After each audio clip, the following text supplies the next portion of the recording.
They say not all heroes wear medals. Hell, some of them don't even wear their names on their backs. They just ride. You know what I mean. And if you've never seen 1,000 engines idle for the sake of a kid's smile, maybe you've never seen what real loyalty looks like in a world that sometimes forgets how to show up when it matters. So, listen, don't blink, don't scroll, because I swear, what happened at St. Jude's that morning will stay with you, just like it stayed with me, all these years now, before we even get to the bikes, before the thunder. You gotta picture this. Little Caleb, just 9, sitting at a hospital window as the sky tries its best to hold back a storm, IVs in both arms, tubes in his chest, but there's still this stubborn light in his eyes, like he's waiting for a miracle that knows how to make noise, not just promises. His dad, Joe, welding calloused hands, heartbreak on his sleeve, hasn't really talked much since the tumor came back, and the hope they were holding on to started looking real thin that morning. Caleb's voice cracked when he said it. Dad, I just want to see one Harley before I sleep. Just one, so I can dream louder. And Joe, man, you could see every year of sorrow in the way his jaw clenched. He hadn't ridden since his wife passed, hadn't even touched his old patch. But that night, when the boy was finally out, he opened that drawer, pulled out the old colors, and picked up a phone number he swore he'd never dial again. Wolf. Yeah? The kind of brother who doesn't need backstory, just a name and the sound of old grief in a friend's voice. He answered on the first ring, didn't ask how, didn't ask why.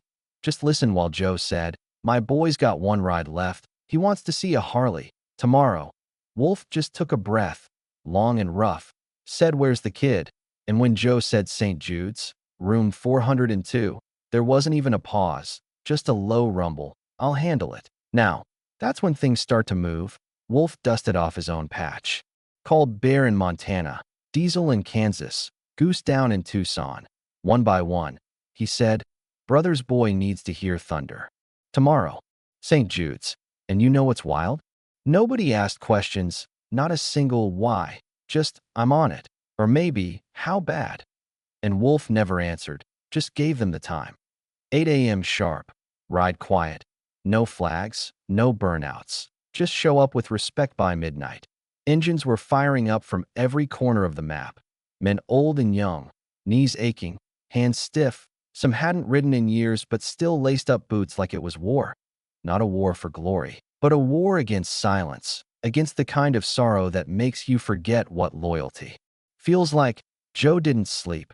He just sat, watching his son breathe, timing it with his own heart, telling stories about the old crew, desert highways, chrome under the moonlight, anything to keep the kid dreaming out in the darkness. Nurses were swapping shifts. Linda on duty offered coffee. Joe said, look out that window tomorrow. She didn't get it, but she nodded anyway. Then, just before he dozed, Joe whispered, tomorrow, kid, you're gonna hear thunder. And damn if the world didn't hold its breath with him.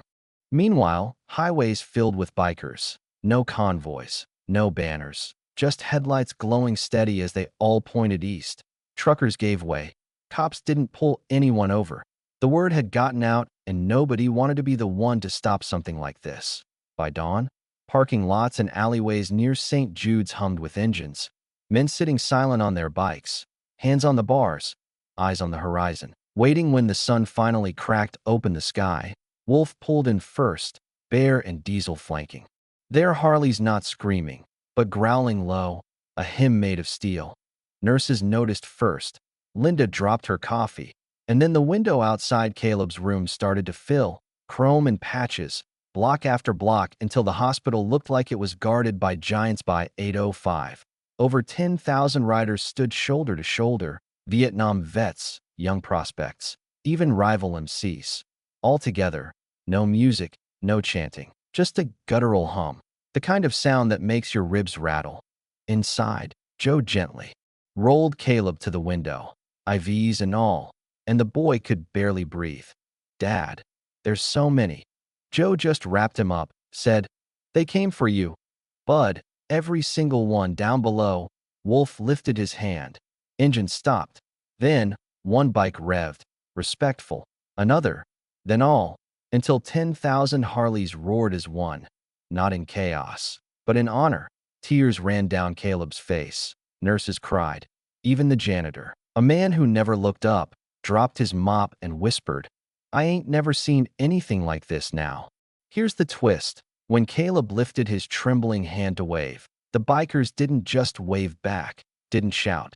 They peeled off their cuts, their colors, patches earned over years, held them high above their heads. Then Wolf knelt, laying his own patch on the ground, and one by one, others followed, a battlefield salute to a boy who just wanted to dream a little louder. Inside, Caleb whispered, "They're angels, Dad, real ones." And Joe could only nod, voice broken. "They've always been, just misunderstood." One nurse, just doing her job, snapped a photo. It went viral in hours. Not that anyone planned it. But this wasn't about fame. It was about a kid who made old warriors ride for hope. Outside, the world stopped, just for a minute, to let time settle for a boy's wish. Wolf stepped forward, helmet in hand, looked up at the window, tapped 2 fingers to his temple, then to Caleb, a rider's salute, mounted up, and began the slowest ride of his life. Circling the building, engines rumbling. Like a lullaby, nurses cracked the window so Caleb could hear, and as the bikes passed, Joe named them for his son. "That's a 76 Shovelhead. That one's a Fat Bob." Caleb didn't speak, just counted, lips moving. He stopped at 10.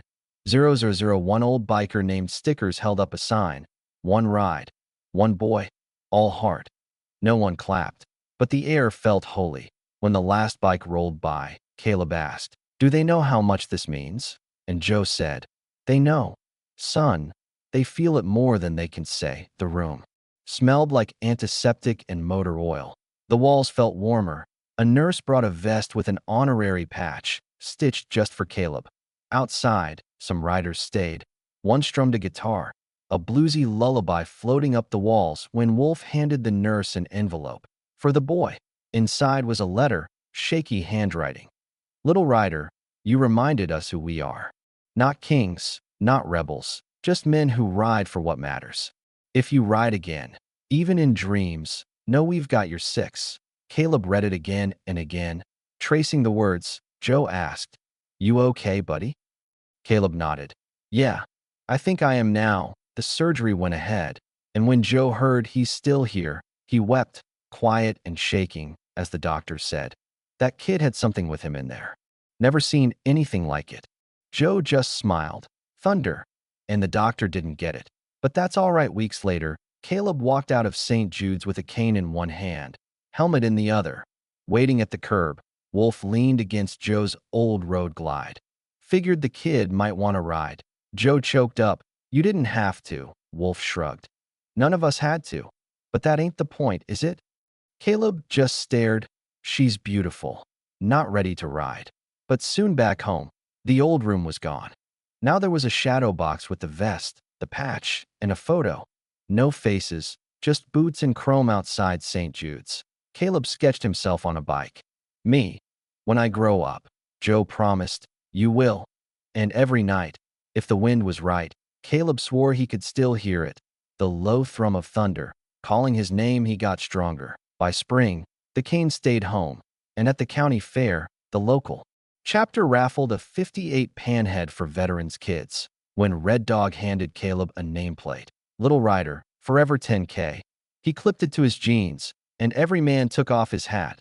Just for a second, a moment of silent pride. Saturdays, Joe and Caleb rode with the crew. No speeches, just the road ahead. One sunset, they stopped at a war memorial. Caleb placed a rose, and the silence was full of memory and purpose. At home, the picture from the hospital window hung in the hall, and Joe caught Caleb touching the glass, whispering to the angels who showed up for him. Years rolled by. Caleb rode solo at 16. Joe watched proud and terrified, then handed him a real patch. Wolf called, said it's time. Caleb just pressed it to his chest. No words needed. The storm came back one night. Wolf called, "One last ride for me." They rode to Montana, camped under the stars. Wolf's last story by the fire. He passed quietly at dawn, and they burned a fire for him.